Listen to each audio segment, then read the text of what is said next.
Welcome to another Adventures with Bill YouTube video. And on today's adventure, we're going to be modifying the Harbor Freight 30-inch sheet metal bending brake. We're actually going to soup it up, or we're going to beef it up, because it is an amazing tool. Comes at a budget price. It's super handy for bending sheet metal for your various projects.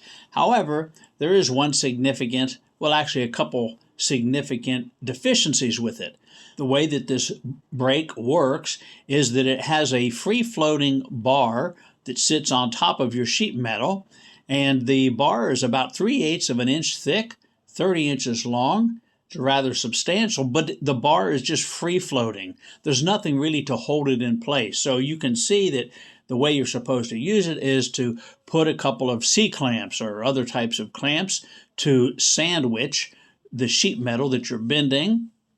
But that's very awkward. You need 3 or 4 hands to do it. So what we're going to do is to permanently attach that top bar so that it's not free floating, and it makes it much easier to slide your sheet metal in to be bent.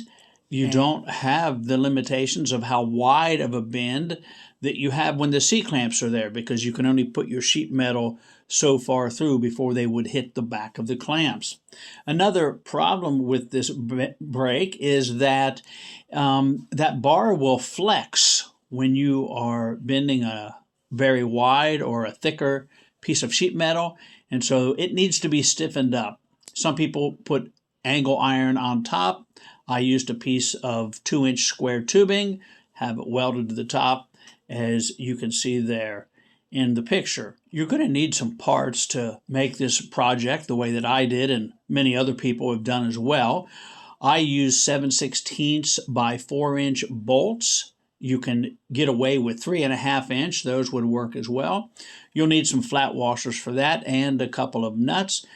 You're also going to need some compression springs, and the ones I used were 3.5 inches long by 1 inch wide. You could probably get away with 3 inches high. To make the attachment point to hold that floating bar in place while you bend your sheet metal, you're going to need some metal bar to weld to that top plate. And here you can see that I used some 1/4 inch thick mild steel, probably 1.25 inches wide, and cut it to length to be welded onto that top bar. You're going to, of course, need safety equipment, the standard safety goggles, because you'll be cutting and welding and grinding. Heavy-duty gloves. I used a 4.5-inch angle grinder, one with a cutting wheel, another with a sanding flap disc to smooth it off after it was welded. And for me, I used the Harbor Freight Easy Flux 125 MIG welder, the titanium brand, and I tell you what, that is an incredible little welder. I plan to do a separate review on that, but like I said, that top bar is 3/8 of an inch thick, and this little welder welded it with no problem. Did a great job. You're going to need to modify the top angle on the bending tool to provide clearance for that mounting bar that you're going to be welding on. And you can see that I cut with the angle grinder and smoothed it off. Just cut it down maybe 3/16 of an inch, and you'll know how much to cut by placing the top bar in place and then the little bar stock that you're going to be welding on. Here you can see how I have that piece welded onto the top bar. It's not a professional weld, but it is good and solid. That's not going anywhere. Here I've got it welded onto the top bar and set on place, and you can see how the new bar stock that I welded on fits into that notch that you cut off. You have to cut that notch in, because if you don't, that top bar is not going to sit low enough for you to do the bending. And so here it is from a top view. You can see how that top bar fits into place down into the notch. And then we have to drill a hole in the top bar that I welded on, and then weld the bolt down to that lower angle on the bracket. And of course they have to line up, but you'll do that as you start the drilling and the welding. Here I have the 2-inch square tubing just set in place that I'm going to weld onto that 3/8 inch top bending bar to make it more rigid so that it doesn't flex when you're bending a thicker piece of sheet metal. There you can see I've got it welded on with some probably 1.5 inch long, 3.5 inch long welds on both sides of the tubing, and that's not going anywhere. This is just a view of the underside of that top bar after I welded the pieces to it, to show you the dark area there, shows you the heat penetration, just showing that that little welder has plenty of heat to weld those pieces together. Now, whatever you choose to use to stiffen up that top bar, whether it's square tubing, most people use angle iron, you'll want to make sure that you don't weld it too close to the front of the bending tool.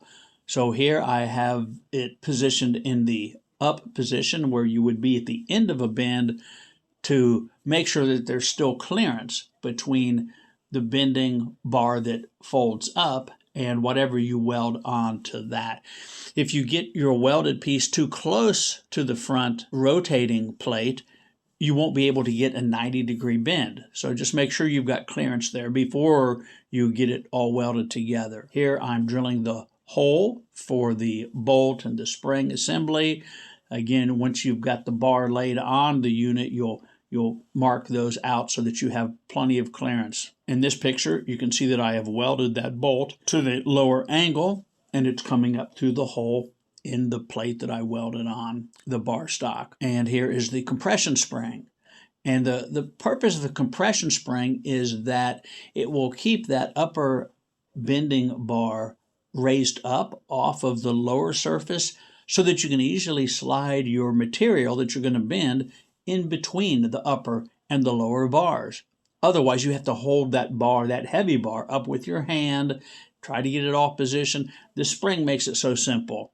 You just simply slide it in and then tighten the bolt down. And here you can see the washers on top of the bar stock that I welded on, and the nut that holds it down and will hold, when you tighten it down, it will hold your sheet metal in place. And here I'm just showing you that as you fit this all up before you weld the pieces and drill the holes in the materials, you'll want to raise that bending arm up and down to make sure you have full clearance and nothing interferes, nothing gets in the way of the movement. So I've started here priming the black angle and the bolt that was welded on. You know it's got to look good.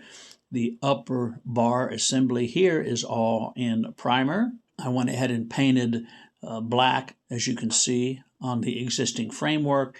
And let's soup this thing up a bright cherry red for the top bar assembly. And just showing off the weld there a little bit. Here is the top bar assembly completed, bolted into place, just so you can see how it looks. And this is a close-up here of the bolt that was welded on, the spring that is over that bolt, the top bar, the two washers, the nut. There it is in the final assembly. Again, here's how it looks, getting ready to actually bend something. Now, again, you have to, the hard part of this is that this entire bending brake needs to be firmly clamped down before you start bending your sheet metal. Otherwise, it moves around and it's impossible to do. There's a couple holes there, and it's made to be bolted permanently to a workbench, which I don't have at this time, so I have to temporarily clamp it in place. Makes it a little more difficult to bend. Here I'm showing you I've got a piece of pretty heavy gauge mild steel sheet in there, and I'm showing you how it bends. It looks like it's hard. It's really not hard, but you see I have to stand on this little table to keep it from lifting up, and you can see how much that little table flexes while I do this. So I'm just being careful with it, but I bend it up. Actually, you can over bend it a little bit to make it a 90-degree bend, because when you bend a lot of sheet metal, sometimes after you bend it, it will spring back a little bit. Just loosen those two bolts. Just takes a couple seconds. Pull the piece out, and here you can see it is a nice, sharp 90-degree bend. And again, this is some heavier sheet metal stock that I'm using. It's not a complicated process. This project took me maybe 2 hours at most to complete. It was a fun little project, and it makes this little bender so much more useful and easier to use. If you have any questions about how I did it, or something, a detail that I left out, please leave a comment down in the comment sections below, and I will be glad to answer those. Again, thanks for watching, and if you enjoy these Adventures with Bill how-to videos, I would appreciate it if you could hit the like button down below this, or the subscribe button. It doesn't cost you anything. It's free. That way you'll be notified when the next Adventures with Bill video comes out. So thanks for watching. I appreciate all of you viewers. And until next time, God bless you. Have a great week.